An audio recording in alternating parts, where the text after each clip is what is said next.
একটা কথা বলবো, বলি তবে আমি নিজেকে নিজে কখনো খারাপ ভাবি না। কেন জানো? কারণ আমার চারপাশে তো অনেক মানুষ আছে আমাকে খারাপ বলার জন্য। তাদেরকে সেলুট। আসসালামু আলাইকুম, আমি আশামণি ব্লগ থেকে তোমাদের সাথে আজকে আরও একটা নতুন ভিডিও শেয়ার করতেছি। স্কুলে যাওয়ার জন্য রেডি তুমি? সত্যি? ওকে চলো। জি,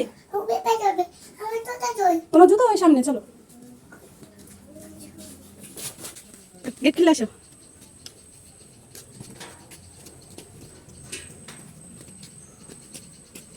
চলো। আম্মু, তোমার ব্যাগ হাতে নিতে ভালো লাগে? সত্যি? আমার বোঝা কমে গেছে। আমার মেয়ে আমার ব্যাগ হাতে নিয়ে হাতে। কে আপুরা ভাইয়েরা, ভুল করে একটা ট্রেনে উঠে পড়েছেন? যখনই মনে পড়বে, বুঝতে পারবেন যে ভুল ট্রেনে উঠেছেন, তখনই সামনে নেমে যাবেন। তাহলে কিন্তু আপনারই ভালো সব ক্ষেত্রে।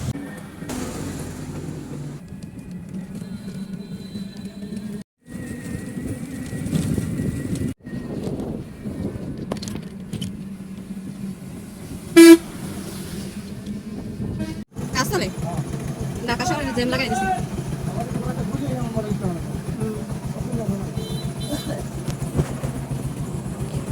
এই ছোট একটা রাস্তার ভিতরে এত বড় ট্রাকটা ঢুকে কি অবস্থা করে দিল। আজকে স্কুলে যেতে আমাদের অনেক দেরি হয়ে গিয়েছে। যেখানে 10 মিনিট সময় লাগে সেখানে আমার 20 মিনিট সময় লাগছে। অবস্থা একদম বেতাল অবস্থা করে রাখছিল এই বড় ট্রাকটার কারণে। সাইড দিয়ে যে কিছু মানুষ যাওয়া আসা করবে সেই পরিস্থিতিও ছিল না, এমন একটা অবস্থা। তো কি আর করা যাবে। তো আমি মনে করি এরকম রাস্তার ভিতরে এত বড় ট্রাকটা না ঢোকানো ভালো। দেখতে দেখতে চলে আসলাম স্কুলে। এই যে আমার ছেলের স্কুল এইটা।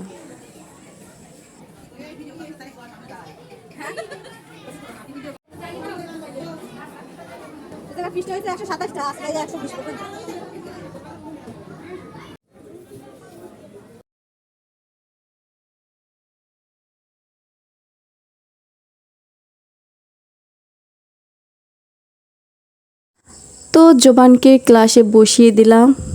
ক্লাস টিচার চলে আসছে। তারপর ক্লাস টিচারকে বলে আমি আবার আমার মেয়েকে নিয়ে চলে গিয়েছিলাম চুল কাটার জন্য। আর ভান্ডিরাতে সব থেকে ভালো বেস্ট চুল কাটা হচ্ছে এই সেলুনটা। আমাদের বাসার সবাই কিন্তু এখান থেকে, আমার 2 ভাই, হাজবেন্ড সবাই এখান থেকে চুল কাটে। তারপরে চুল কাটার জন্য চলে গেলাম। আর দেখুন আমার মেয়ে তো মাশাল্লাহ বলে এখন বড় হয়ে গিয়েছে। আগে অনেক কান্নাকাটি করতো, তো এইখানে যাওয়া আসা করতে করতে পরিচয় হয়ে গিয়েছে। আমার মেয়েকে অনেক আদর করে, ছেলে মেয়ে দুইটাকে অনেক আদর করে। তো চুল কাটার লুকটা কেমন হলো, আর ছুটির পরে দেখুন দুইটার অবস্থা কি হয়ে গিয়েছে। আমরে পিঠা কেমন হয়েছে? দারুন। সত্যি? তুমি ঠোঁটে ব্যথা পাইছো মা?